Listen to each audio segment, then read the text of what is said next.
Hi everyone, I'm Caitlin from Pilates for Life. Welcome back to another tutorial on the mat. The roll-up is an exercise I teach quite a bit, and I thought I would take a little extra time today to talk about it, why we do it, ways to make it easier, variations, etc. Because it's a lot to squash into a class. So hopefully this will help you and give you some ideas of what you should be focusing on and ways that you can improve your roll-up. So the roll-up is an exercise to mobilize your spine in flexion. So we're starting in a sitting position. So I'll just give you this, an image of the standard roll-up now. Starting in a sitting position, and the full expression of the exercise would have it with the legs long and straight, with the arms out in front, and we're trying to anchor the legs, bring the spine into a nice rounded position, and then slowly working that spine into neutral on the mat from the tailbone all the way up through the spine, one vertebrae at a time, and then peeling the spine off the mat, bringing it back into flexion until we get to the top and we lift back up into neutral. So we're coming into our flex position, down into neutral on the mat, and then back into flexion or the C curve, and up. All right, so it took me quite a while to be able to do that. It requires you to be able to flex your spine from the top to the bottom and to also control the movement of your pelvis. And to do that more than actually activating through your legs. So when I first started doing it, I would have this problem of, ooh, the legs are coming up. And that's just a question of getting the body to move in the right way. And for some of us, there can be anatomical reasons for that, and they will always remain. So you want to be able to get as much out of your roll-up as your body will allow. So ways that we can vary that are simply not going all the way down to the mat. So just coming halfway down and back up. Doing it with the knees bent. That can make it easier.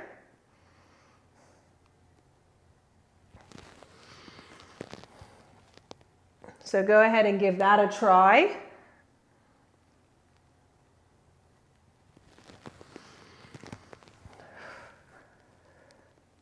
And there's a kind of midpoint with those that I teach sometimes as well, which is legs straight on the way down.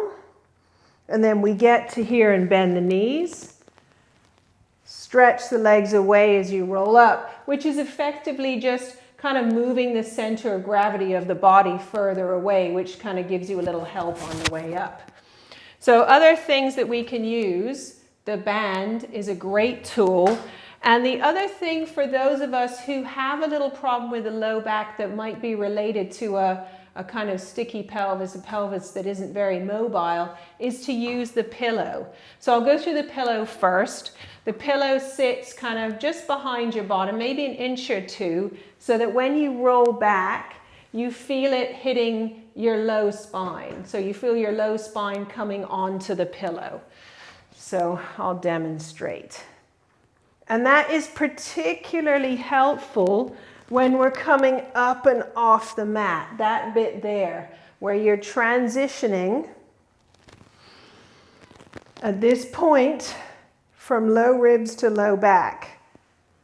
So that's a really great tool. You can use a folded towel, you know, if you're doing these at home, or in class you can put your pillow right there. And then the other thing that we use, which probably most of you have, is the band.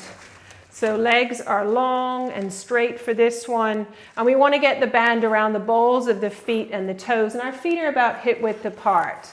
So for any roll-up that you do, the closer your legs are together, the harder it is. If you find these particularly hard, for some people I have them take their legs wider, and that definitely makes it easier depending on your hip anatomy and your anatomy of your pelvis.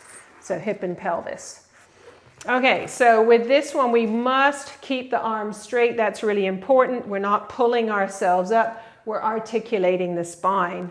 So we let the band pull the arms, and that already draws the shoulder blades apart and helps the spine to flex, which is what we want on the way down. Coming all the way down. Now the spine is in neutral. Nod the chin. Let the band pull the arms. Pull the belly button back. Stay rounded. Lift up tall. Want to make it a little more difficult? Loosen the band.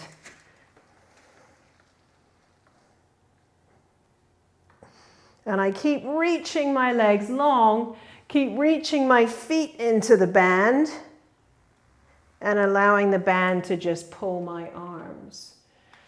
All right, so let me do one more without the band or any other tools. Just remembering that we're looking for sequential articulation. That's the point of doing the roll up, like your roll down, except we've got gravity really against us here, which makes it harder. So we're drawing that tailbone under, opening the hips, gradually working the spine to the mat. We add our arm circle, nod the chin, exhale, round the spine to come all the way up, and we finish in neutral, a nice tall neutral spine, and bring the arms down. So I hope that's given you a little more insight into the movement that we're looking for and the different ways that you can vary and make it a bit easier to do your roll-ups. It's a great exercise, worth working on, really gratifying when you get some improvement. Yeah, so start working on your roll-ups, and I'll see you on the mat soon. Thanks, everybody.